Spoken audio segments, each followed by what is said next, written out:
That was horrible. When you look into the mirror, do you ever wonder what it is? What is? The mirror. What the mirror is? Yeah, do you ever I wonder, who's this guy? Yeah, just like, what is this guy doing? Yeah, I freak myself out every time I walk into the bathroom. I'm like, oh, who's that? Oh, who's a handsome guy in there. And then get him out of there. And then that's why I keep smashing mirrors, and it's bad. That explains it. I actually had a follow-up question. 10,000 years of bad luck. This wasn't supposed to be the whole bit. Hey, does anyone know how to get rid of 10,000 years of bad luck? Wait a minute, I had a follow-up question. Oh, what's your follow-up question? My follow-up question is... I don't remember. Oh, do you ever fall in love with the man in the mirror? Oh, no. Oh, okay. Well, one of my worst fears is that I'll look in the mirror and fall in love with the monster in the mirror, and then I won't be able to stop being in love with that person, and then I'll die. You want to know what one of my worst fears is? What? Not having an idea for a cold open for a podcast. So if you can tell, that's what our worst fear is coming true. Oh no, it's all around me. I'm in the moment. It's so terrifying. Hi, I'm Derek. Hi, I'm Isaac. Welcome to That Was Horrorble, where we watch bad horror movies so you don't have to. What did we watch this week, Derek? So if you didn't guess from that very, very like... It was on the nose. It was on very the nose, right in front of you. Super informative cold open. How could you not guess it at this point? We watched the 2023 movie Fear. One word, fear. Mm-hmm. Don't wear it out. You may have seen the cover. It's a cool question mark in the shape of a moon. Great. No, in the shape of a skull? No.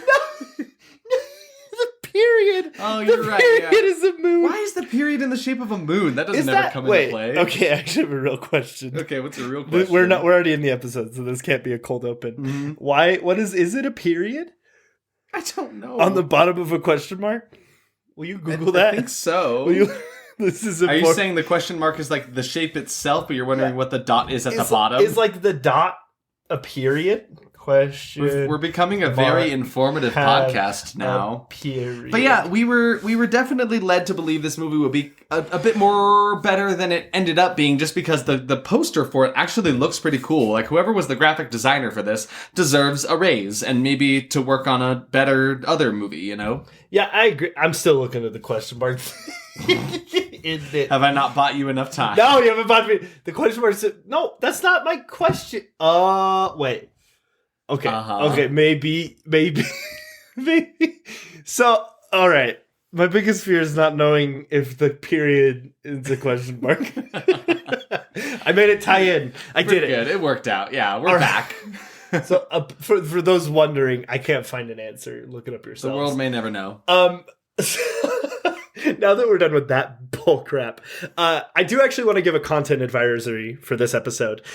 We will be talking about the pandemic, and we will also be talking the only way to talk about the kills in this movie is to talk about suicide, unfortunately. Yep. So just if those are trigger warnings for you, keep that in mind going forward. Some heavy subject matter in this movie, which we were not expecting, and you'll find out how we felt about it. Yes, and it was even to the point where we looked at each other during the movie and said, this will be our first content advisory episode. Yep. Which is interesting to me because we've watched worse movies as far as content goes. It was just something about the way this content was presented. Certain things just come off more offensive in this one, I guess. Yeah. It really did its job poorly. Our sources for this one were IMDb, Wikipedia, and I used thenumbers.com. Do you use any fun websites other than the ones mentioned? Wikipedia got me through it. Oh, and don't forget about RottenTomatoes.com, our Lord and Savior. Lord and Savior, the tomato. I pray to the tomato every night. Sometimes it's rotten, sometimes it is fresh. I pray to the putrid, stinking tomato. Oh, Father, putrid tomato, please make it so in the morning tomato. I wake up certified fresh. That's how I feel every time I get out of the shower. What did you find out about this movie? We are on tangents today. Fear 2023 was directed by Dion Taylor and written by Dion Taylor and John Ferry. Now we know that's a recipe for disaster. A recipe for issue when they write their own movies. The Rotten Tomato score is sitting at a 22. The audience score is at 37. Letterboxd is at 1.5. IMDb is at 3.4. And for some reason, Metacritic wanted nothing to do with this movie. They did not want to touch not it. on there. Yeah, this movie came out in January of this year, January so it's 27th. still very fresh. So it's not But not certified fresh. Yeah, no, like we are. Certainly not. Yeah, so it's interesting that this is the third movie we've watched, though, that's come out this year, and I feel like this has the least amount of information about it. It is kind of interesting, even more right? than Blood and Honey, which was just way less of a budget. Nobody wanted to touch with a 10-foot pole. Well, I shouldn't say it's less of a budget, because I don't know how much this movie cost. The world may never know. I looked everywhere I could. I could not find any source for the budget that this movie had. I'm assuming it was fairly high because it was produced by a big producing company, and the effects weren't terrible. It seemed decent. They don't want you to know. They're embarrassed by that. They're like, if we know how much money, if people knew how much money we had to spend on this movie, then they'll judge us. Don't judge us. Don't call us mean names. But it did gross $2.1 million. That is impressive. Which, if you do the math, do that thing where your brain... Right, I'm crunching the numbers. It's coming. Oh, I see all the numbers. They're all if over. Every person who saw this movie paid $10... That means what? Just crunch 2 these numbers people? real quick. 20 people saw this movie? That's math, yeah. No, it's 20 people at $10 a pop. $21,000. Wait, that's hard. 210,000? Enough and too many people, I think. Too many people. Mm-hmm. That was I'm so sorry. I'm good at math. All right. Dion Taylor, who directed this movie, he's directed and produced a few movies and TV shows. He made the horror movie Intruder and Meet the Blacks, which were both critical flops. Yikes. They are also produced by the same company. Oh, okay. So it's kind of a recipe for disaster. Each time these guys get together, it's like, oh, great. Well, and John Ferry, though, he's only written this movie. Oh. He hasn't done anything else. Well. I didn't see anything about it. I couldn't read anything about it. There was just no information. I'm not sure if he's gonna get a lot of work after this one. Which is unfortunate because, everyone deserves a shot. Oh, yeah? Yeah. If I were John Ferry, I would not have written this movie. Okay, let's read some reviews. Let's see what the people thought about it. People have to say. Mm-hmm. Matt Conaway says... Fear provokes uninspired results from its flat execution of a promising enough horror concept. Jeffrey M. Anderson says, despite a diverse cast and a nifty location, this soggy, inert movie horror unfolds with a most unimaginative collection of worn-out genre staples, starting with its bland title. Oof. Oh, goodness. Rough. Robert Koger says, Dion Taylor doesn't exactly have a good track record, The Intruder and Meet the Blacks, so over the years, watching his latest work has become a cinematic fear of mine. It has not changed with Fear. Yikes. And finally, Katie Walsh says, deadliest of all, fear is just not scary. The jump scares don't land, the fears themselves are all a bit silly, and it feels like Taylor is holding back for the majority of the runtime. Yeah. Taylor as in Dion Taylor, I would assume. No, but yeah, that's the other one. Taylor Swift, yeah. Mm-hmm. So that's what the people thought about this movie. Let's talk about what we were expecting here. Yeah. Derek, what were you expecting going into this movie? So, as we usually do, if we don't know anything about a movie, we'll watch a trailer. Because we have to know at least something, right? I can't say, oh, here are my expectations of a movie I know absolutely zero things about, right? And especially with this movie, if all I knew about this movie was the poster and nothing else, I would have been stoked. Yeah, there would have been much higher expectations. So, expectation number one, a wannabe Final Destination. Yeah. Based on this trailer, it kind of talks about them having fears and all dying to them. So I was like, okay, well, definitely some sort of Final Destination. Unbearable characters. Yeah. A forced movie plot to get a film out in time. That's kind of the vibe I got. Right. Some uninspired monster who's causing all of the pain and trouble. And then bad blood effects. Yeah, that's fair. What about you? All very fair. For my expectations, I went in thinking I'm going to want the movie to be over pretty quick. I thought I was going to have more annoyance than fear from this movie, which, I mean, yeah, that's just kind of goes with most of these things, unfortunately, with the bad horror movies. But some can pull some scares out. You never know. Yeah. And then one thing that really deterred me from being interested in this movie at all is that there were two actors in it. One of them is like a singer, rapper guy. The other one I only know from like Vine. And I was like, that is enough to like make me go, maybe this one's not for me. So yeah, I said, these Vine stars and singers turned actors are going to be terrible. Like I was not excited for their performances in this, right? And then I just wrote, probably offensive somewhere or everywhere was an assumption of mine. And then finally, just zero practical effects. I did not believe there would be any use of practical anything in the building. I could just tell from the trailer, and yeah. What a great expectation. Shall we dive in? Let's actually, instead of driving towards the cabin like this movie starts with, let's drive away from the cabin.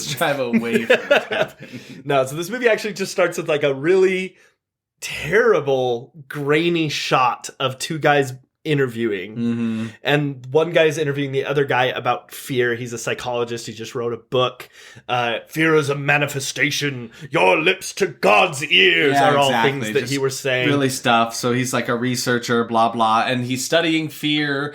And the whole time it's like this interview shot, but there's like this glitchy, like like I don't even know how to describe it, like this terrible effect that's going on over the screen, and it's annoying. I wrote 2 separate notes about how annoying it is. Really it's was just obnoxious, and it went on far too long. I mean, I didn't look at how long it was, but it felt like 40 minutes. Yeah, exactly. It's just like the glitching effect over the video is not something that made it scary, and that's what made me go right from the beginning. I'm like, they are going to use every single trope in the horror genre, like book. To try to get us to feel any ounce of fear in this movie. And I could tell just based on how it was starting, right? I'm going to start this episode off with a theory. You ready? Here's my theory. Started out. We're starting with a theory.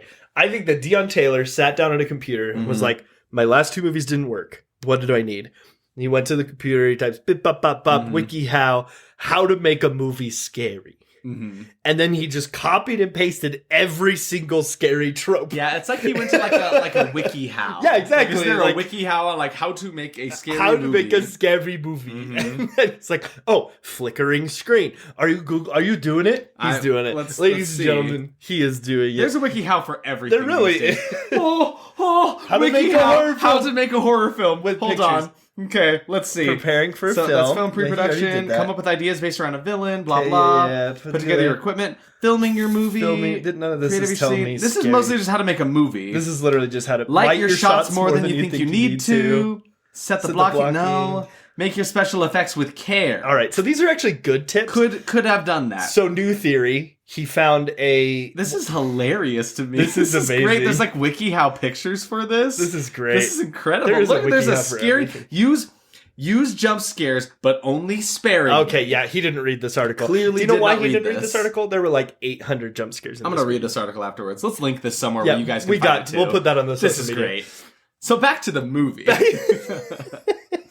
We've strayed so far from God's light. Your lips to God's ears. I don't even remember the context of him saying that. He literally said that because he just sounded good in the interview, and the guy interviewing him was like, "Oh, we're talking to the next like New York Times bestselling author." He's like, "Oh, your lips to God's ears." It was a weird line. So then we go to. I mean, this whole conversation is very on the nose. It's just talking about how we feel fear, what fear is. Fear is a manifestation, right? And then we jump to the intro screen. Which Isaac, I thought he was going to pass out during this scene because it was just so stupid. It feels so amateur, all of it. There's dangling chains. Yep. They cloak everything in red just to make it look scarier. None of these shots have anything to do with each other. It's just like a supercut of everything scary that is possible. Yeah, I think I put so wedding dress lady covered in blood. There was a Bible falling. Someone's eyes were bleeding. People were hanging. Chains, dripping faucet for some reason, a sexual snake. So it was just like a snake like wrapping itself around each other, but it was done in such like a slow motion, like sexual way. Then there was like a cross that was having water shot on it, and it definitely looked like someone was peeing on it. Man, you remember so much more about I wrote them all down because I was like, this is insane how many I was too busy things. Just being annoyed by it. I was like, bad music, bad shots, it's all just way too much. And the music kept changing volumes too. Yes. It was annoying. What's so funny though is like this whole sequence started out with like this really shitty font that said fear. And I think it was like in someone's like eye. You could see like the reflection of or something like that. But then at the very end of this whole sequence, it says it again. Yep. I'm like, okay, so you have now given us a glitchy interview of a guy who was interviewing about fear. You've told me the name once. You showed me a shot of anything under the sun someone could be scared of. And then you tell me one more time, what the hell is the name of this movie? Fear. Do not let me forget it. Good God. Yes, it is called Fear. It is called Fear. We get it. And then it ends the credit sequence and goes to an upside down world. And the world why did they turned do this? upside down. The world turned upside down. I feel like we should start making a checklist. Like in our recording studio, we should keep like a chalkboard of like a checklist of like all the tropey things you can do. Yeah. Dutch angles, turning the camera upside down, jump scares, chains, any of it, any Hamilton and all of it. references. We'll work on all of this. The Hamilton reference is the scariest thing in the world. So we meet the couple. Yes. We meet Rom, that is his name. Yes. You heard it here, folks. Rom and Bianca is her name, right? So I think that his name is actually Rom, but when typing he misspelled it to Rom. And then he's like, oh, that's different. That's cool. Yeah, no, we'll keep it. It's cool. Yeah, it's cool. It's cool. I've never met a person named Rom. R-O-M. The only time I've ever heard Rom was in the game Bloodborne, and it was a boss. Yeah. That's it. And so we meet the two that are in the couple, and they don't look like they would ever be together, these two people. I cannot believe either of their performances just because solely these two would never be a couple. They don't look like they would work out. And it wasn't even necessarily the way they looked, just how they interacted with each other. It just wasn't natural ever. The way the two of them, like, it looked like they had met like that very first day and then just started recording immediately, right? Absolutely. It's like, didn't have any time to get to know each other, build any kind of relationship with each other. It's just like, let's throw you on set. We have no time. And then the song that was playing over the back was just like, it was like they took some girl's demo that she was trying to send to a big producer. She's putting it on like Bandcamp. That's what it sounded like. But instead of playing it once, they played it like 8 times over itself. It was so bad. Yeah, it was stupid. This music is not fit for a horror movie about fear, you know? But like, he's coming off a little creepy. I hate him. I thought he was taking her up there to kill her. Yeah, he's like trying to surprise her, I think, and she's not really with it. And then he like pulls the car over and then pulls out a blindfold. Yeah, it was Has to blindfold her to get her there. And she keeps saying she's going to take it off. He's like, no, don't take it off. It's like it's a little strange, right? Yeah. And during this sequence, we see our first of probably 200 continuity errors. Oh, man. There are so many continuity problems in this movie, they couldn't even list them all. It's criminal. It is so bad in this movie. I don't think they had anybody that was on the continuity. Oh my gosh, they couldn't have. No, of course not. Our friend Seth noticed the first one, it was like his hand was on her lap, and then it wasn't on her lap, and then it was back on her lap. But yeah, there was a shot where he was holding her hand, and then it shot back to him, and you could see in his reflection, he did not. He had one hand on the wheel, one hand on his lap. That's right.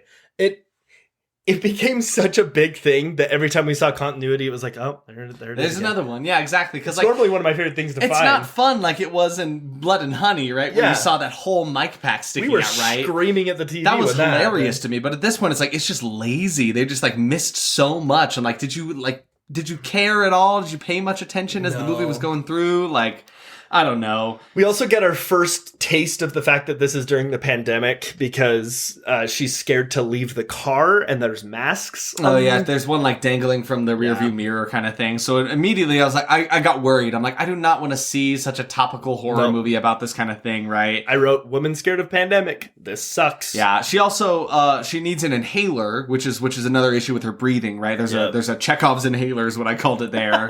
Because, I think she's hyperventilating because she's kind of being taken up to this random spot with this dude, and he's not really giving her much information. But yeah, they're in love, so it's fine. I said the pop song is ruining everything here. It really did. It really did. His name is Rom, and he looks like a serial killer. Yes, I hate this man so much. Nothing. I'm so sorry. I can't imagine how many notes Derek has about like how angry this man makes him. So I'm just gonna get it out of the way now. Joseph Sikora, if you're listening to this, I'm sorry. I love you, but I think I don't love you. I think you were AI generated to look like. Oh, what did I write? It was Ken. He's a Ken doll. He was like an AI generated Ken doll. He just looks so uncanny. I don't know. Okay. Yeah, he just looks and acts like an AI being. Because I'm trying to be nice. I just really didn't like him. Yeah, it's weird. All right, so they arrive at the cabin in the middle of the California mountains. He's about to propose. Yes. That is the whole point of coming up here, right? He shows her, she takes off the blindfold. Wow, it's a beautiful cabin, how wonderful. Woo. And you see him reach into his pocket, and then he's like, we're here to celebrate your birthday. Look, all your friends are here. And then his friends walk up from the side and they're like, oh, yay. Like, one of them literally has a camera. So you're like, okay, of course this dude was about to propose, but he's like too chicken to do it, right? It's stupid. Yeah. And apparently he's done it a couple times, because once all the friends start mingling, they're like, dude, what happened? You were supposed to do this. And you're supposed to. And so another friend's like, well, what? This is like, has this happened before? He's like, yeah, dude, this is like the 4th time this has happened. Freaking idiot. Derek kept yelling at the scene because the continuity is such a monster in this scene. It's horrible. Because it's a conversation between 3 people and they keep changing positions in the group. Like, where they're talking from. Shot. Yeah. It's like they shot this scene 3 times from 3 different angles, but instead of keeping the actors in the same positions, they shifted a spot. Yeah. I don't understand how a problem like that They're all happens. playing hot potato with their location here. Like, little continuity things, like a reflection in the mirror, I can forgive. People literally changing positions between shots is unacceptable. Yeah, it's strange. Like, that's a bit much to not pay attention to, right? Yeah. Everyone in attendance to this party, there's like, what, 7 of them or so? Like 8 or 9? Yeah. And they're all like dressed in mostly like white clothing. It feels weirdly culty. I'm like, I remember when I was a kid, we had a day where like all of my family members got together, like extended family and all that. We got together to do like a family picture. Everyone was wearing white. And it just feels creepy. Icky. Right? It feels like weird. There's something weird about that. I don't know. I didn't like it. I get you. But yeah, most of them are like, you're all gathering because your friend was about to propose to your other friend, right? Why are you dressed like that? It just seems weird. It was just another thing to add on to the very weird situation. And then we meet the creepy lady running the lodge who looks like a witch. Her name was Wrenrich, which kind of sounds like witch to begin with. Oh my gosh, you are so right. Wrenrich. Everything in this movie is like handed to you on a silver platter. Yep. There is no intrigue, no mystery whatsoever. They spell everything out for you before it even can happen. When are we going to get to that sweet, sweet middle ground where it is just given to us like nice and slow? Well, I don't know, Derek. We'd probably have to watch movies like 30% and up to get that. Because it's such a common theme in these movies. Either we get all the information right at the start or we don't get any information. I know. And I sit here feeling like I'm like harping on that and there's no perfect middle ground. But then I remember we are choosing to watch the bad representations of this genre, right? And I mean, we did watch Alien, which was great. Ago. That was perfect. Yeah, and that was, I feel like, a good middle ground. Exactly, right? So it can be done. We're just watching the bad ones and it's fine. But yeah, so Wrenrich, the witch, is here, and she basically tells them about a little bit about the lodge and stuff, and like the rules of the grounds and stuff like that. But then she ends her conversation with, there's a tradition of like taking a photo of the group that is staying here, and we put it up on the wall behind the counter. Yep. And like, what? Okay. So weird. That's so strange. Weird. But they were all cool with it. Like, oh yeah, totally, no problem. Like, okay. I'm a little uncomfortable by that, but that's fine. Where are all these other people? They're renting out an entire lodge that is meant for like hundreds of people, not just a group of 8. So it was very strange, but like they have free reign to the grounds, I guess, because she does not stay there. She leaves after she like introduces them, gives them any information they know that she bounces. Or does she? Just kidding, you never see her again, spoilers. So yeah, they'll take a photo together, which is kind of creepy. The character that T.I. is playing, I can't remember like what the name is. Lou in this movie. I'll call him T.I. for the rest of the movie though, because that's how I know him, right? That's what I wrote. T.I. Is starting to secretly cough, like trying to like half hide it. So I'm like, oh great, there's the pandemic plot line following through again, right? Yeah. But the house is Creep City. It's unsettling. I don't like it. So we did forget to mention the witch, as she's walking past the main girl, Rom's girlfriend. What was her name? Bianca. She sees We're going to stay on top of it, I promise. We got the names today. Got it. I'm actually looking at IMDb to make sure these names are not wrong. Don't tell Derek, but I'm also looking over at his screen. I'm pretending I'm not. I don't want to call Rom can keep a secret, right? Gerald the whole movie and the whole episode. Then at the end, you're like, Derek, his name is Rom. Oh, I gotta leave the podcast. Hey, that's never happened. What up? No. Anyway, What does the witch do? Bianca's wearing a like cross necklace. Right, I forgot. This actually does come up. And she comes up to her and she says, you are a special girl of light. You have the light inside you, is what she says to her. Which, like, the entirety of the movie, they want very badly to push on you that Bianca is fairly religious, and that's a very important thing to her. She just got a doctorate in religion. Yeah, okay. Exactly. And that's another thing. It's a very blatant line they mentioned a scene later. It's like, oh, we've been so busy with me and writing my book, and you just got your doctorate in religion? Like, not like wink, wink, nod, nod, you know, nudge. Yeah. It's so stupid. Hey, that is actually the next scene. Yeah, literally right then. It's so stupid. But yeah, they want to push that on you, but it doesn't play well enough, because I often forget that. And I'm like, oh, right, she's religious. That's a thing. So then Gerald, just kidding. Oh, no. Rom's nose starts bleeding, and then he's like, oh, no, my nose is bleeding. And then it stops bleeding, and then there's no blood anymore. Yeah, and immediately. We need to talk about something real quick, maybe off camera. Okay, here, I'm going to put my hand right here. Okay, yeah, what's up? This is sitcom rules. Hey, this happens like 10 times during the movie. Does it ever get resolved? No, never. Why does his nose keep bleeding? He just has a weird bloody nose thing, I guess. It never resolved. Why am I actually covering my mouth? I don't know.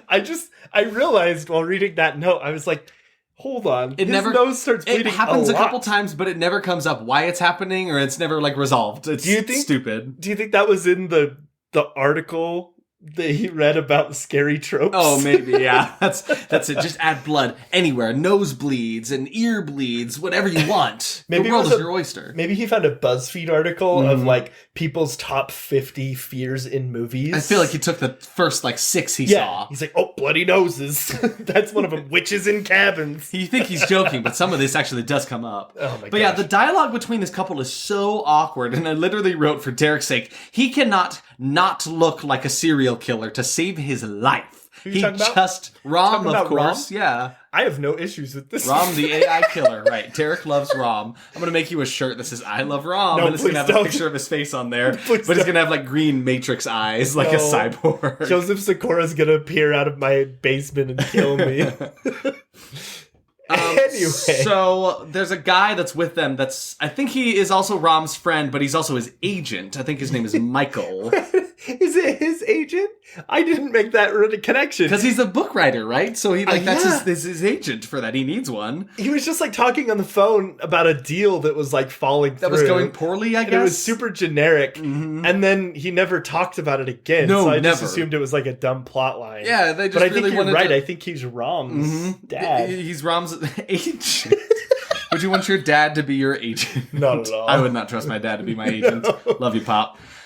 So he needs to write a book, and like soon, I guess, is kind of he wants an outline from him soon.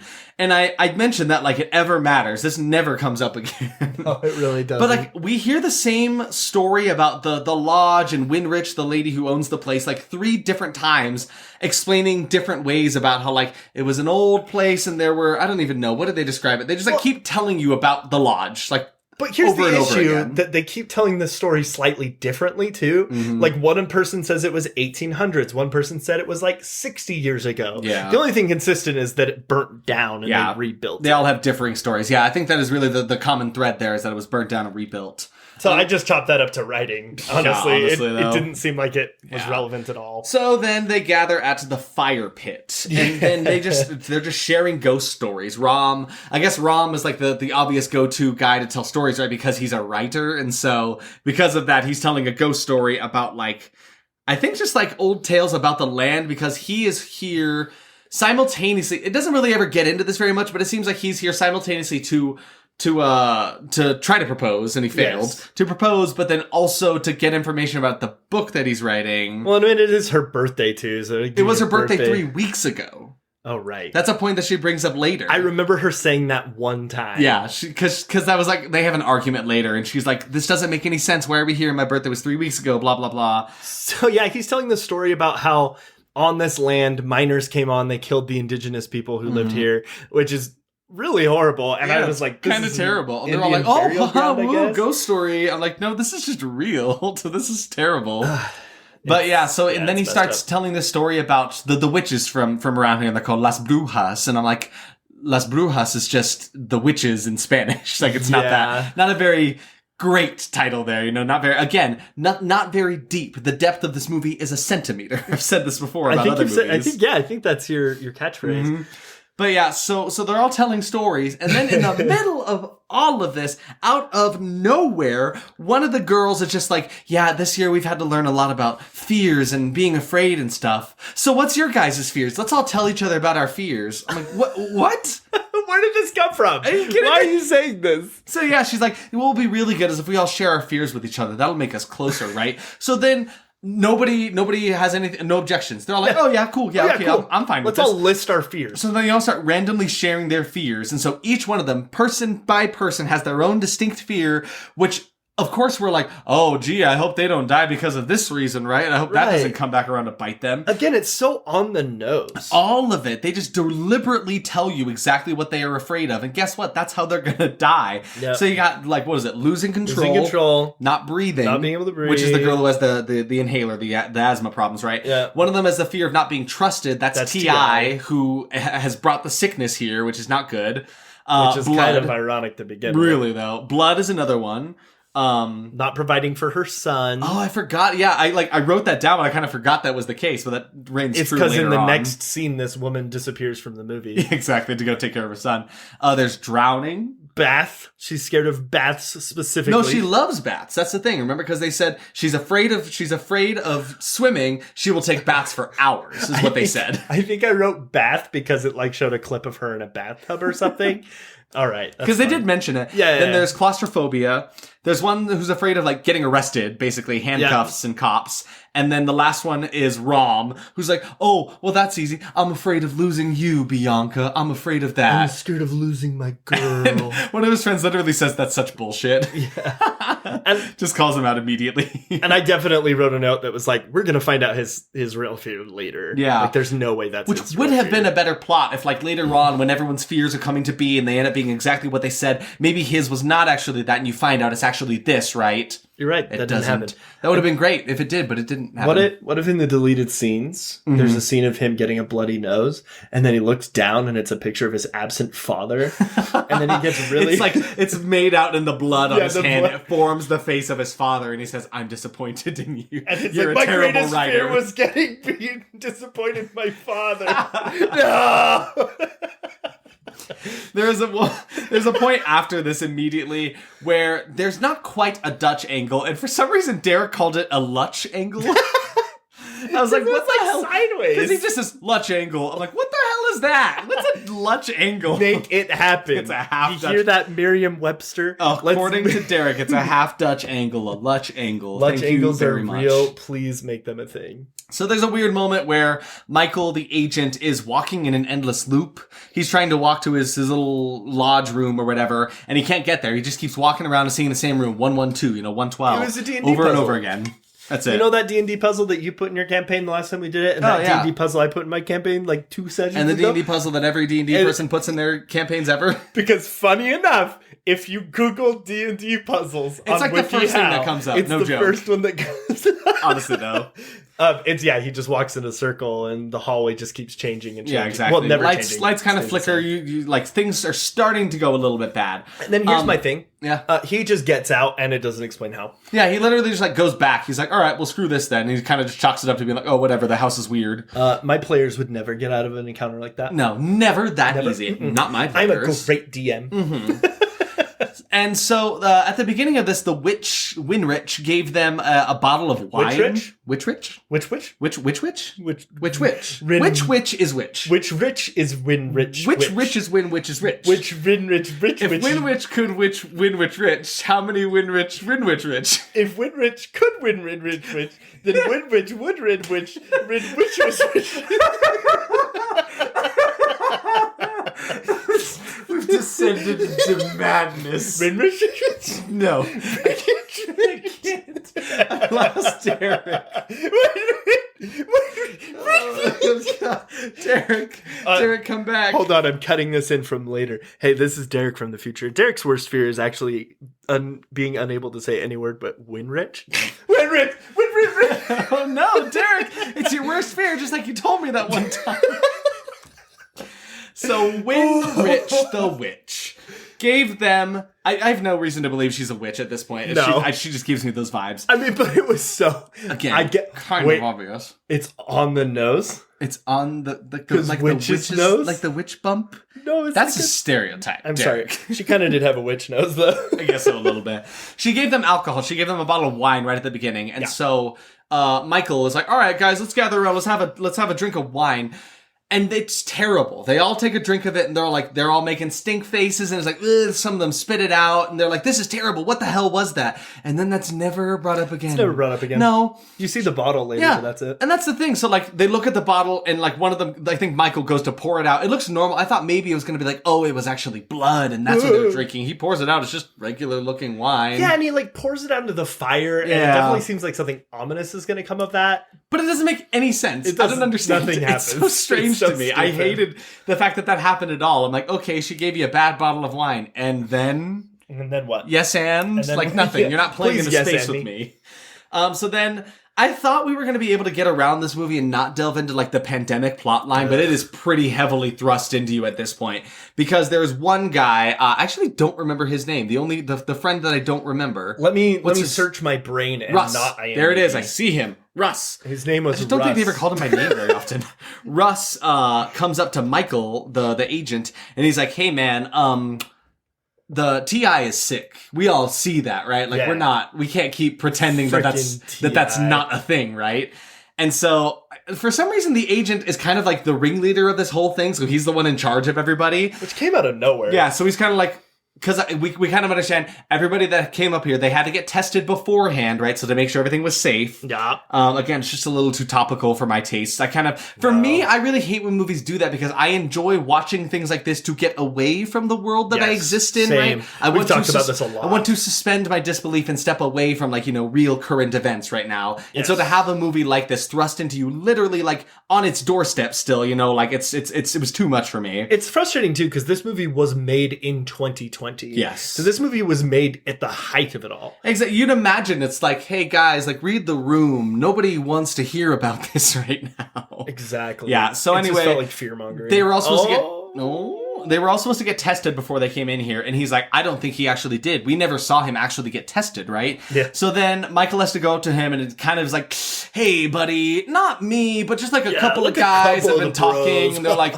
maybe you didn't get tested, and T.I. gets pissed about this. Mad. He starts swearing at him. He slams the door in his face, so he is upset about this. Mind you, this is the guy whose biggest fear was not being trusted by the people he cares about, which is really funny to me, just because like he has done something deliberately to make him untrustworthy. Why are you afraid of that? But then he says, crossing the T, dotting the I. Yeah, that was kind of strange to me. I'm like, was that just a coincidence? Or his name isn't Lou. Yeah, it's T.I. It's T.I. exactly. But yeah, that's his excuse. Are you accusing me? He's like, no, just crossing the T's and dotting the I's, so and it's like, yeah, it was a little weirdly on the nose. There's a bit here where Russ and his significant other in the movie are about to do the dirty, and then they're going to have sexual intercourse. Sexual intercourse, and he puts on this old timey record that just happens to be in the room. There's a record player for it, and then suddenly it starts to play backwards. Yeah.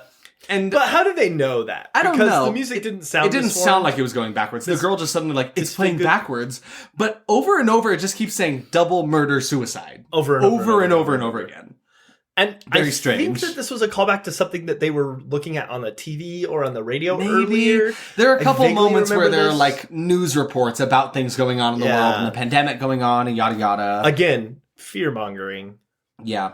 It's very on the I'm going to have Derek cover his ears for this part because he absolutely despised it. Derek, hold on, I'm going to leave the room. Okay. All right, Derek's gone.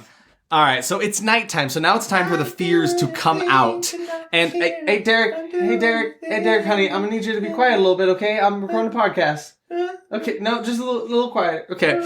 So there's a minute in this nighttime sequence where someone is trying to sleep and a spider crawls into their mouth. No, you weren't supposed to hear that. Oh, I'm so sorry. Derek despised that bit. He hates the thought of a bug crawling into your mouth as you sleep. Here's we don't have to live in the space. No, we're not going. Hate it so much. I need to get one thing out in the open. So the next scene.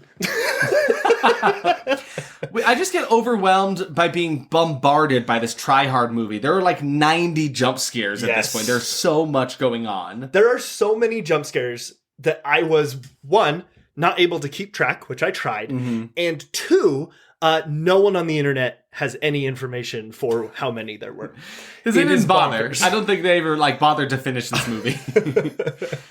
So then a lot of people, the people are kind of doing their own things at night. Most of them are just kind of having a restless night and seeing weird things in the night. It's just shots of everyone looking sad. Yeah, really though. There's a character named Benny who's kind of like photography is his thing. He's kind of looking into this lodge and kind of trying to find out more stuff about it because things seem a little bit off. But then Rom, for no reason at all, just decides he needs to go down into the basement and start breaking down doors for no reason. Ken doll AI generated man is in basement now. That's my note. As Benny is researching, he finds something out about the Las Brujas that Rom mentioned, and he says he reads something about wine was used as an initiation ritual. That's something there. So I'm like, okay, cool.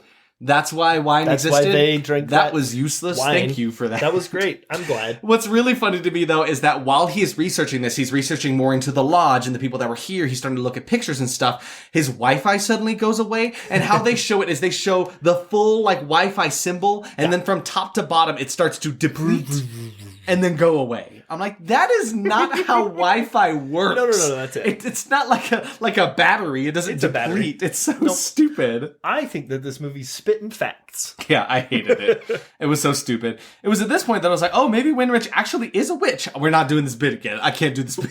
Wrenrich? No. Wrenrich is a witch. Maybe.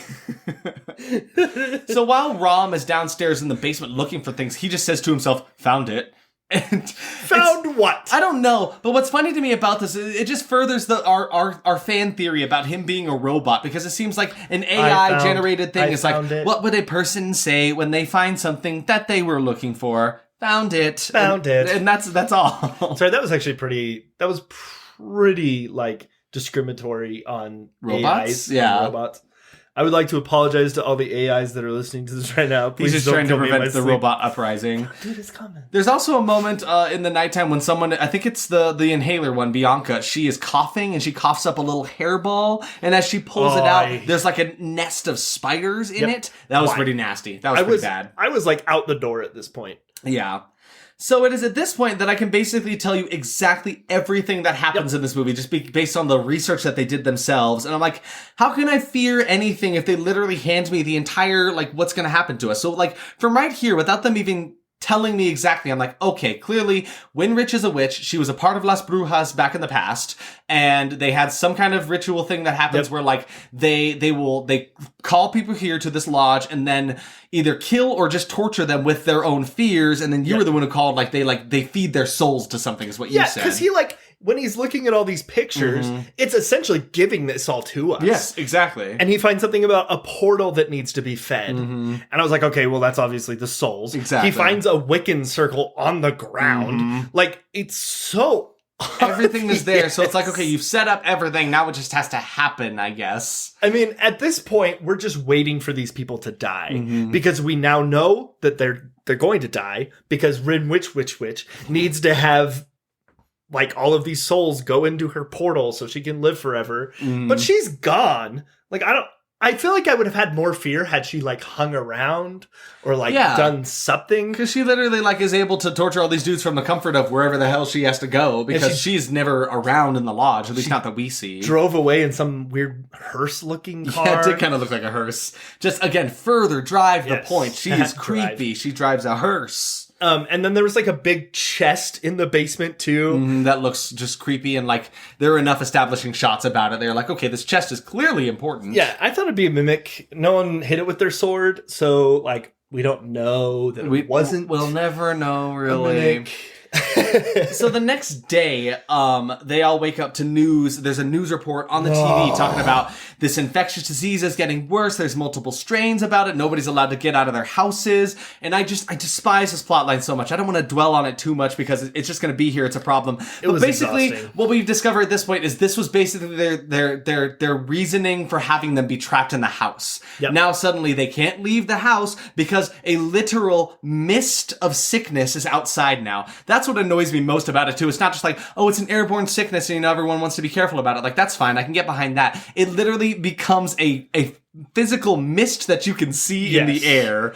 And so they're afraid to leave because of that. I'm like, this is the weakest reason to make them trapped in this house. There's so many other reasons they could be trapped. Give it some crazy weather storm or something, right? I would much rather have that than this. It's way too topical. Absolutely. And it specifically says that paranoia and hallucinations are the symptoms of the new variant. They literally tell us that. Verbatim what it said. Which is what concerned us, because like, okay, now we're ready for a plot twist at the very end when they're like, oh, none of this actually happened. It was all hallucinations because they were all sick with whatever it was. I think part of the reason we jumped to that conclusion is because we had all the information, right? We were kind of desperate for something else. We're like, even though I would hate this plot twist, I feel like maybe it would be a little better. Right, exactly. Let's just try to walk this back as much as we can, right? Something back from it. But yeah, so then at this point, one of them leaves because she's the one who is afraid of not being able to like help her son or something like that, right? Yeah. I don't remember her name. He's her looking it up. name is Woman.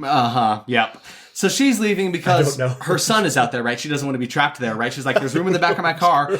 It's like fine, you know, it's a touching scene. What's funny about it though is she like has no tear on her face. Oh my goodness. And then it cuts away and comes back to her. There's a tear streaming halfway down her cheek. Then it cuts back to her, and it's on the other cheek now. Yep.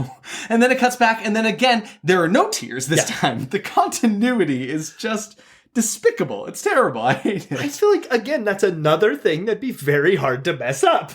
Yeah, honestly, especially because you're obviously applying tears to these people. So just keep doing it on one side. Eye. Please. I beg of you.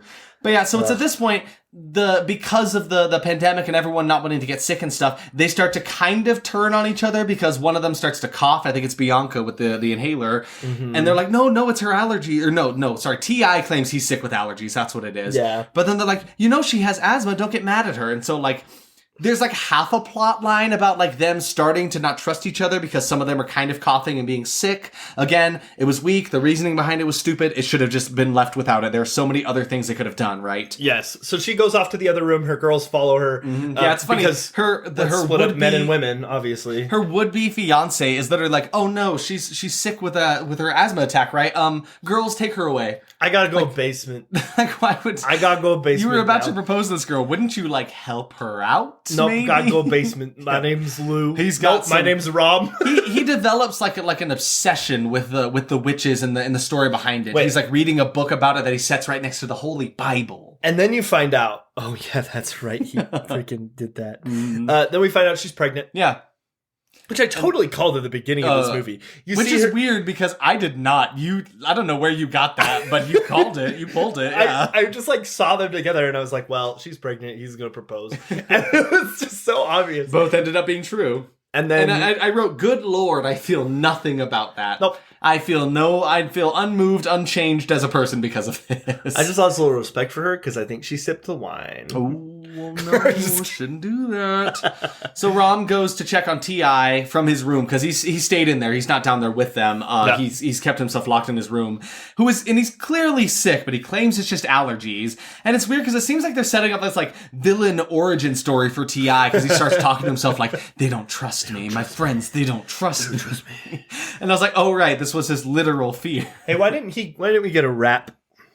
Could have got a rap about how his friends don't trust him. My friends don't trust me. And maybe it's in like a deleted scenes kind of thing. And I am green. So in the meantime, there were the other guys there are for some reason going deep into the basement and just kicking down any door they can. Oh my goodness. I'm like, why did this happen? What are they looking for? They're literally breaking locks. Like they're finding like things to break locks off of doors. I'm like, what right do they have to break into whatever they want just because the virus has made it so they can't go outside? Now it's like, yeah, sure, we'll do whatever we want. They didn't even say what they were looking for. It's so stupid. And here rises another slew of continuity errors, though, because they find like this fridge and they break open the door and then the door isn't broken anymore, and the lock is fine when you see it again. And again, why is it a fridge? I don't even think it was a fridge. It was just some like storage room. It was a fridge. It wasn't a fridge because it wasn't on. It was a walk-in refrigerator. That wasn't functioning, I guess, if you want to call it a fridge. Let me have this one. You can have it. You can have it. So at this point, I'm like, where's this movie even going? Now they found some weird room that Derek likes to call a fridge. And it was like locked away. There's a bed inside of there. That's where like the chest is too. It's so strange. Oh yeah, the chest moved. Yeah. What? Doesn't make sense.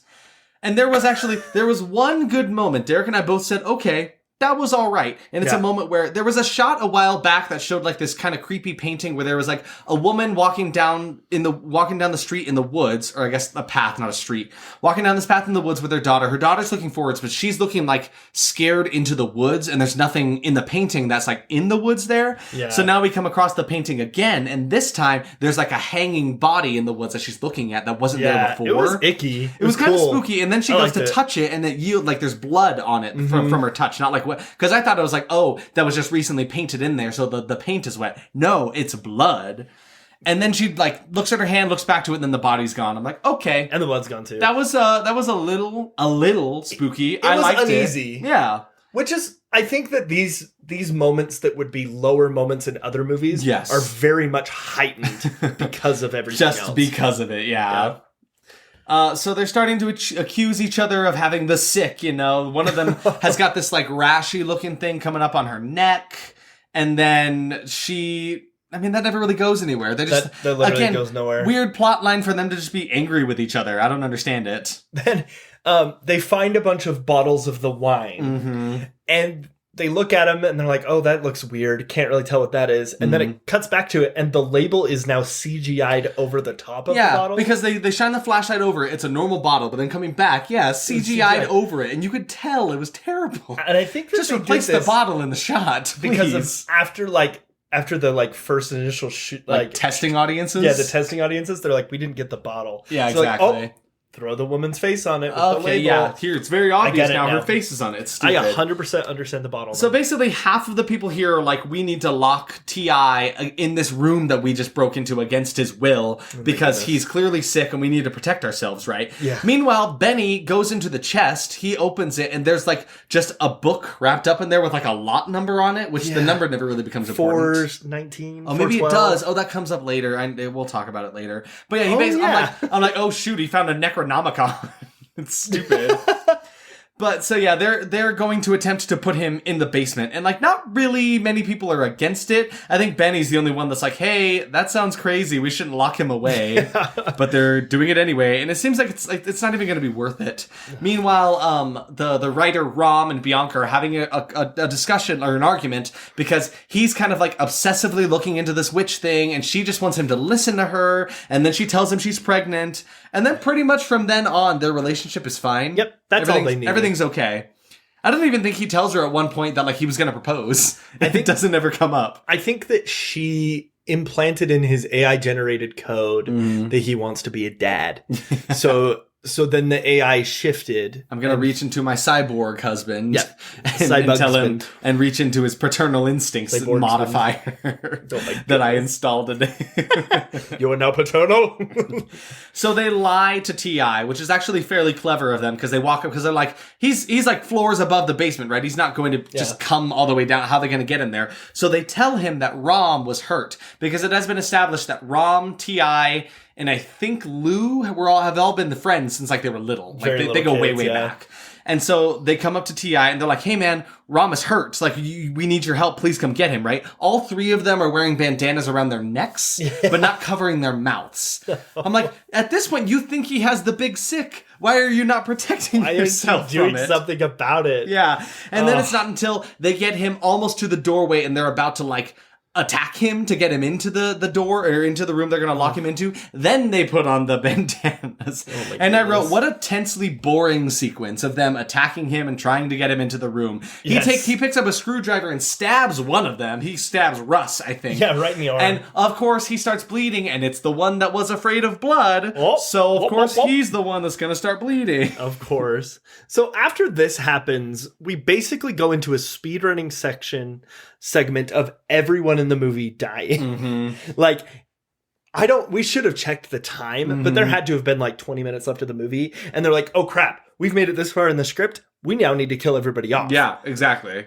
So it's T.I. is the first one that dies, right? Because he's locked away in the room, and then there's these voices telling him, they don't trust you, your friends, they locked you away. Yeah. And so it makes him pick up a hunter's knife. Like a hunter's knife out of nowhere. And then take himself out with it. Yeah, he slit his own throat. Yeah, it was pretty wicked. I was like, ooh, that's pretty brutal. Kind of sad. I hated that a little bit. Yeah, it was icky. And then it moves on. And then Rom finds him and is upset about that, but then he's like totally okay with it. It's like, no, you don't understand. It's this place. Things are happening here. Everything's coming to fruition. It seems like everybody just changes their opinions on matters at a whim. Like in the middle of nothing, things just crazy start to happen. So that's the first step there. Then he takes the book and he starts playing detective. It's not a Necronomicon, it's actually a scrapbook. And he finds Wrenrich, finds her in some of the old photos. Not like I saw that coming from a mile away. Oh, what? Yeah, no. They find out nobody has visited this place in like the past 8 years. And then quickly get to the point where the girl who was afraid of drowning is about to take a bath. Yep, because of course. I think this kill was actually half decent to me because her fear was actually well reasoned, because the reason she's afraid of drowning, because for some reason when she was a kid, she was playing around with her friends around a bathtub and they thought it'd be funny to hold her head underneath it. Yeah. I guess maybe they weren't their friends. Maybe they were actually bullies or anything. Seemed like it was her sisters or her It was terrible, but they're all laughing as they're literally almost drowning her. But at the same time that is showing us that flashback, she is drowning in the bathtub. Yeah. There's some witchy ghostly hand that is holding her under the bathtub then. I thought it was actually a half decent kill. It was messed up, but it was scary. I guess it was creepy. It was spooky. Right before this, she was looking in the mirror and saw a reflection of herself that was kind of taunting her back at herself and told her to get in the tub and whatever. Yeah. There's we're at the 200th jump scare at this point. There are so many of them, right? And then the drowned girl jumps back out of the tub because you see her dead lying there at the bottom of the bathtub in the water. Wait. Then she just lurches forward and she's kind of demoned up. Kind of looks like the Grudge a little bit, just as far as the makeup goes. Yeah, that happened. No, it happened, but did it come back? Kind of. I think she's the one that ended up pursuing them throughout later on. I think it was her body. Really? I think so. That's all I could muster from it. Because really, it didn't seem to come up. No, I think you're right.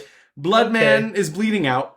And he's sad about it. His wife, the nurse, was trying to help him out. He's like, oh no, cough, cough, I'm sick. You need to get out of here. Check back on me in the morning. It'll be fine. Yeah, of course. So he sends her away. Oh no, she was the one that drowned. That was earlier.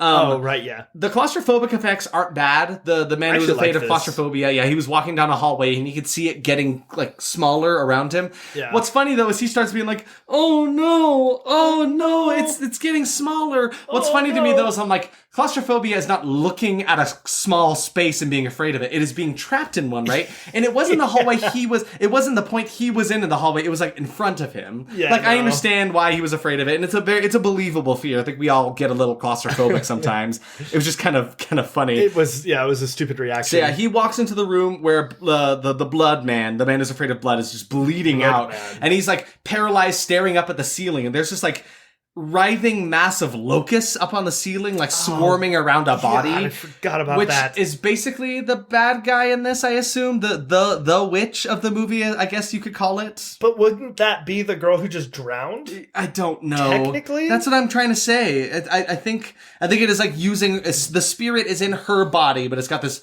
big swarm around it, so you can't even tell who it is. Yeah, I don't know. It was strange. It was different. But then... Suddenly we're in a completely different movie. The filter over the lens has changed. The cinematography is all different. Suddenly the man who's afraid of blood is in a Saw movie. Yep. There's this light blue tinted lighting all over it. And then the kill was a little much. It's him, he gets wheeled into an operation room and there's a surgeon there who just takes a bone saw and just starts hacking away at him in his chest. It was just kind of a lot, and then it was just over. And then he was just dead. Yeah, and then he just dies. And then from here on, pretty much every single kill after the fact of this is they go into this fear alternate space, dimension, which for a weird reason, each of them has a different color for one. So his was kind of this light blue, white, washed out color. Yeah. There are later ones that are red, right? Because the guy who's afraid of claustrophobia, right? His place is red, and it's so weird. I'm like, what better way to show an alternate reality than to just completely change the color palette for some reason? So then the guy who's scared of claustrophobia, he is seen looking at the blood guy, and then he walks away, and it like traps him in a coffin. Like you think he's like trapped in like maybe the ground or something. Yeah, really, all you see is like him in the red lighting in like a dark room all around him. I don't know where I got coffin. Maybe it's just because of my own personal fear of that. That makes sense, yeah. So like I kind of related it to that. But he was getting claustrophobic. Yes. So he starts screaming, "Let me out, let me out, let me out." Then it cuts to him slamming his head on a kitchen sink like or the bathroom sink, just like over and like over 20 times. It was brutal. Yeah, that one hurt a little bit. That one was a little hard to watch. And it was pretty realistic for what we've seen in this movie so far. I was kind of shocked. Yeah, so that one hurts. But honestly, like a pretty good kill, all things considered. Yeah, but yeah, sure. it was a little hard to watch that one. Yeah. And then Benny is looking at all the photos, and like, cause he's been taking some photos too, and he's noticing all the picture that had all of them in it from the very beginning. I think the one that Wrenrich took, the faces of all the people who have died were all blurred out in the pictures. So now there's only 4 of them. There's Benny, there is Ram and his would-be fiance Bianca, and then there's the other girl whose name I literally have not mentioned once. The one who was afraid of not having control. Control was hers. Oh, yeah. The control girl. So the 4 of them. There's only the 4 of them left for some reason. Not really sure why. I don't know.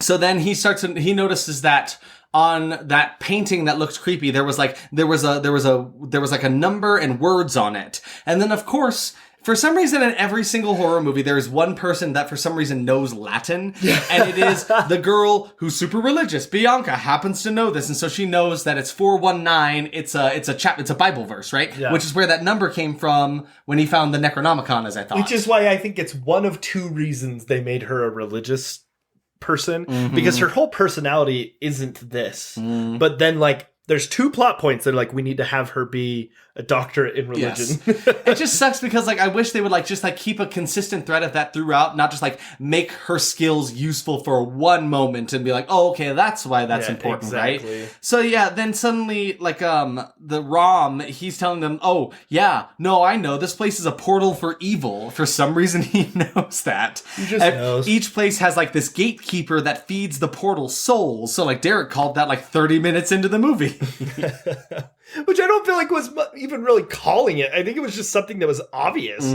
So yeah, I'm like, yeah, the witches of fear, Brujas del Miedo, got them good, feeding on their fear. Like you got, and the name is pretty obvious. They didn't have a very clever title for themselves. So now imagine you go to the worst haunted house you've ever been in your life. Because that's basically what happens here is like, they're like, okay, the demon's feeding on our fears, or the witch is feeding on our fears. Don't be scared. Yeah, it's just that easy, and it guys. sucks, and especially since there are so many of them together. This is why it's important for you to never split up in situations like this, because literally all of them are grouped together trying to walk through the house, and then something scary happens to one of them, and then another friend is like, hey man, it's okay. It's not real. And it's like, oh, okay. And that's exactly why I compared it to the haunted house, right? Because they're all just like walking through hallways. Because this building has 1 billion hallways they need to get through for some reason. It's so stupid. Like there's a moment where like this girl just starts reaching in her mouth and her teeth are just coming out. Yep. And then one person literally comes up to her and is like, hey, you all right? And then she's like, oh. And then she looks at her hands. The teeth are fine. The teeth are in her mouth still. Like it's really weird, and I kind of hate that. But then they actually do split up. Yeah, they do. Because one of them... if they're so easy to be unfeared. Yeah. Of course they're gonna... Yeah, it makes sense. So yeah, one of them runs away, so then Ram and Bianca end up trying to go save her. I never really remember what happens to her. I think she just like, she gets scared of something, and then she gets kind of like, I called it like she got Vecna'd, like in Stranger Things. Because she like looks up, like she starts floating off the ground, then her bones just start to crunch and she dies. Yep. They weren't able to save her. I wrote she dead now, and that's all I wrote. Yeah. I also realized this. I did not write a lot of notes about. I wrote that her fear place was green, I think is what it was. Well, I don't even remember. But then Benny, he was left behind. He goes to his fear place, and his fear was getting arrested, was the cop. So he's in a situation where he's getting arrested, right? Yep. So then when they come back to him, he thinks that Ram is the officer that was arresting him. So he stabs him. Yep. And then he's in the real world. He's like, oh, no, he's not. He's trying to cut the handcuffs off of his wrists with the knife. And so, of course, such a in the weird real way to world, he die. does not actually have handcuffs on, so he just ends up slitting his wrists. Again, kind of rough on that was one. I did not brutal. really care for that kill much. It seemed kind of offensive in a couple ways. Yeah, But it so felt pretty upsetting. At this point, Rom dies. He's basically like, hey, babe, I love you. You need to be brave. Don't fear it. Okay, that's what it wants. Don't be scared. And then he dies, and that's that. And of course, it's the girl with the light inside of her. She's the only one that's she's the one. surviving right now. So then she gets tackled by the demon witch lady. The creature is just a contortionist with a swarm of bugs around her. I went on a pretty long rant about how I don't understand why ever since I maybe The Grudge, things feel the need to walk backwards on their palms. Again, another tropey thing, just like the contortionist walk scariness, is a thing that's a cheap thing that'll make people feel afraid, right? Because clearly the Fear movie is not getting enough of it right now. No. But she starts having an asthma attack while she's getting attacked by this ghost, right? It's her fear. And as it's happening, you can actually see the witch lady like sucking the breath out of her or something like that. Literally said, "You take my breath away." But at this point, I was like, so it really looks like the bad guys are going to win this one. Yeah, which I was looking forward to. And then as she's like almost dying, there's again like another supercut of every scary thing in the world.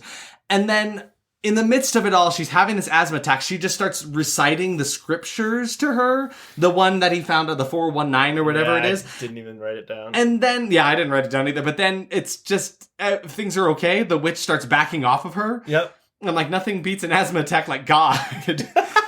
I don't even remember what happened here, but I just wrote these effects are upsettingly bad. Whatever the effects were, they were terrible. There was like these wisps of black goo in the air. Oh, yeah. And they looked like they had been drawn on in like paint. So suddenly she's not having an asthma attack. She's running away from the house. And the daylight is suddenly coming up. And this is probably the worst part of this movie. Absolutely. She's running outside, running through the woods. She sees the path out. And then she sees the sun rising over the horizon. And then the light of the sun forms a cross.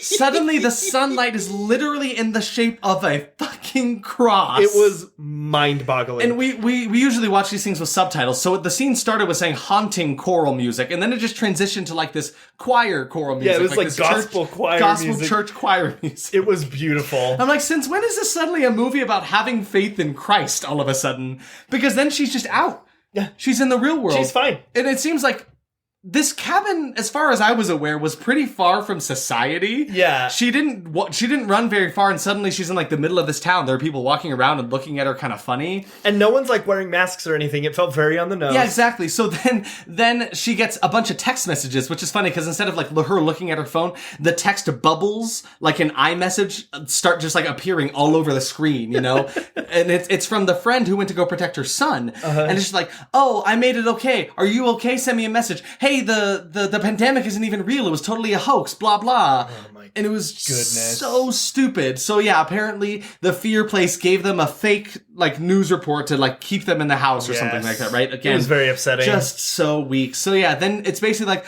breath of fresh air. And then one more jump scare right at the very beginning, right at the very end. It says, don't fear. It's so stupid. It just took the title, same font and everything, and it added don't in front of it.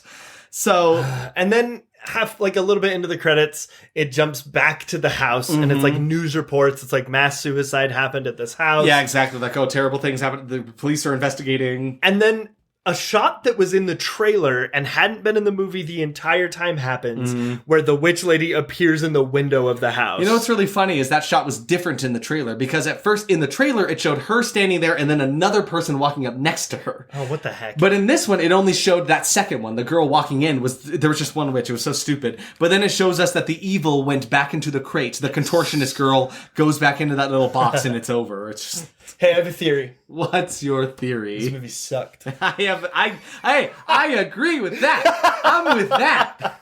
I really, really, really, like, even not even getting into expectations, I really hate that this movie was made with, like, one purpose in mind. Yeah. And it was to, like, fearmonger something that has been fearmongered to death. Yeah, it was just, and the fact that ridiculous. this movie came out this year is even crazier to me. It's wild to me. It's like that they would get this far and still think it was a good idea or worth it, you know? And I don't know how many times I can say, if I had known this movie was about what it was about, I would not have watched it. Honestly, though, I regret it. Hey, listen, I'll say it right here. This one was my choice. Bad on me.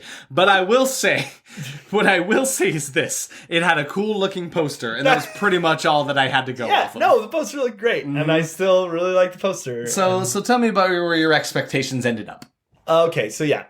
Final Destination. Oh, there were at least 30 jump scares. And then some. And like 5 deaths. So something like that. Something like that. So yeah, wannabe Final Destination. No, it just wanted to be it. We talked about this a lot. It was basically just a wannabe It Chapter 2. They were just trying not to fear it. Because doing the whole, don't fear it and it doesn't give it power. Didn't really work. And that was it. Yeah. Unbearable characters. I just wrote absolutely. A forced movie plot to get out of film in time. Definitely. They wanted a movie to fear the pandemic, or maybe not fear the pandemic, and say that it was all in our heads. I don't know. It felt like a weird balance of the two. The plot was so forced. Some uninspired monster who's causing everything. I also just wrote, yep. And then bad blood effects. Absolutely. Yeah, of course. I mean, there were some cool ones, but for the most part, it was bad. Okay, what about you?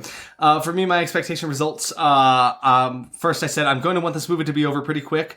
I was shocked to say it was at least, I wrote 40%, I'd say like 30% watchable. Like, I wasn't sitting here waiting for the end. Like, it was such a dumpster fire that I was kind of intrigued to see where it was going to go, you know? So, like, I can't say that really ended up being met quite. I said I was going to feel more annoyance than fear. I mean, mostly aggravation at the many, many poor decisions that were made for this movie. For real, though. I said these Vine stars and singers turned actors are going to be bad. I hate to say it, but like some of my favorite performances in the movie were from those characters, from those actors. Like, I'll be damned. Like, I kind of missed it on that one. Yeah. No. Not to say they were fantastic, but in the sea of terribleness, they were less terrible.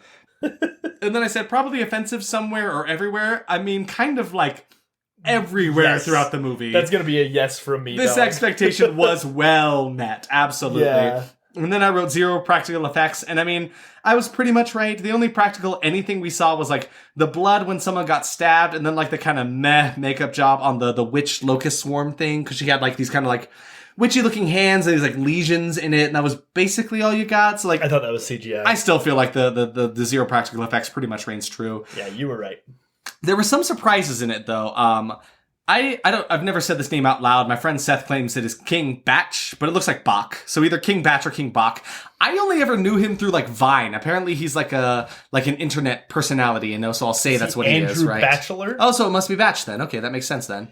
So yeah, King Batch or Andrew Batchelor. No, his name is Andrew Batchelor, please. There we go. So Andrew Batchelor gave a fairly believable performance in this one. So like I was actually shocked by that. I had my biggest doubts about him and T.I. specifically.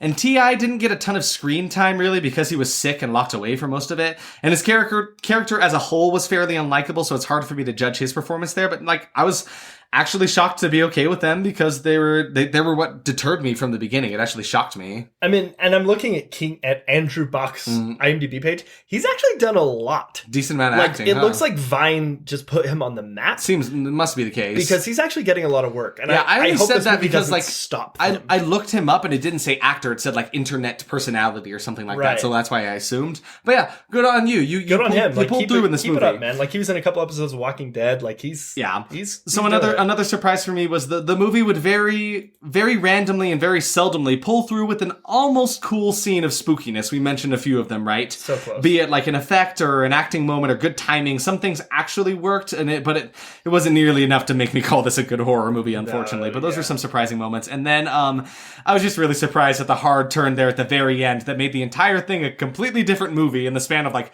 40 seconds, you know? Yeah. Did you have surprises? I did, yeah.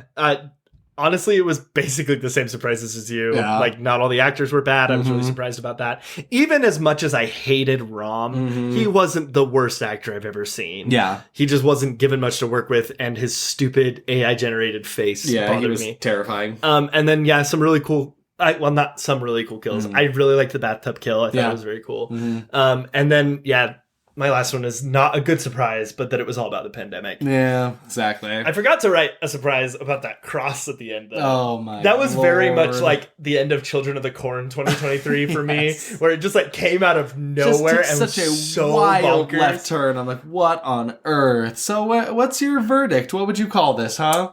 You know, I didn't have a horrible time, but I definitely had a horrible time, if that makes sense. You had me worried there for a second. No, it's definitely horrible. Yep. That's where I'm at as well. My verdict was horrible. Absolutely horrible. Way too topical where it didn't need to be, with an ending that threw away any of what made the movie good at all, which is not a lot.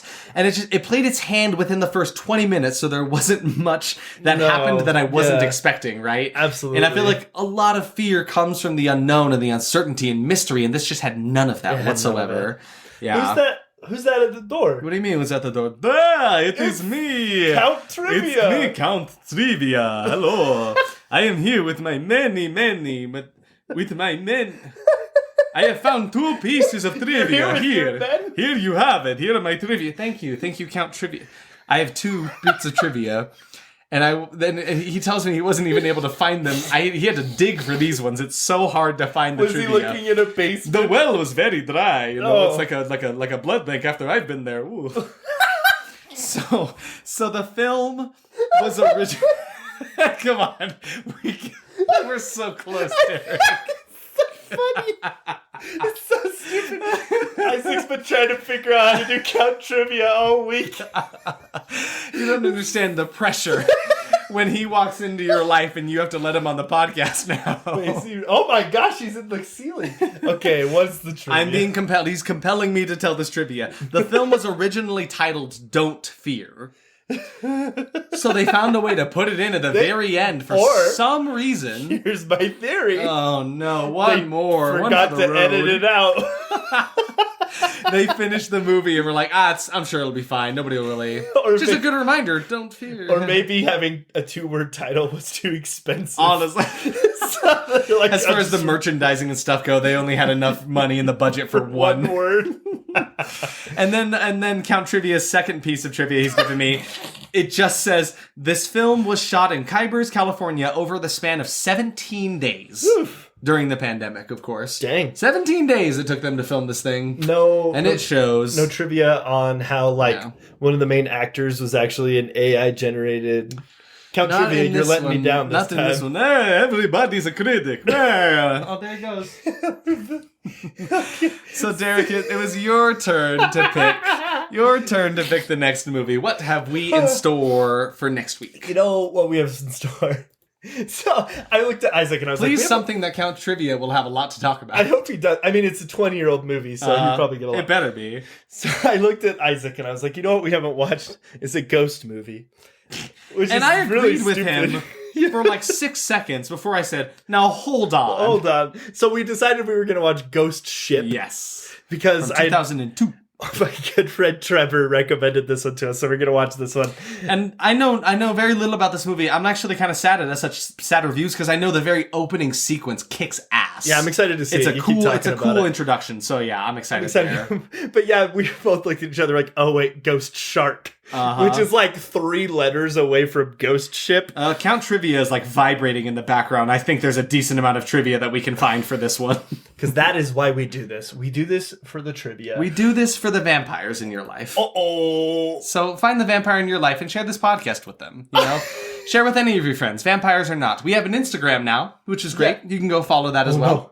Isaac, what's up? Okay, we got to end the podcast because Joseph Segura, Mr. AI generated man, just showed up to my house and he just looked very, very happy. He's holding an AI generated bat, which is just a giant bat. I don't even know what that looks like. Like a real bat, like the flaps in the air, and he's gonna hit me with it.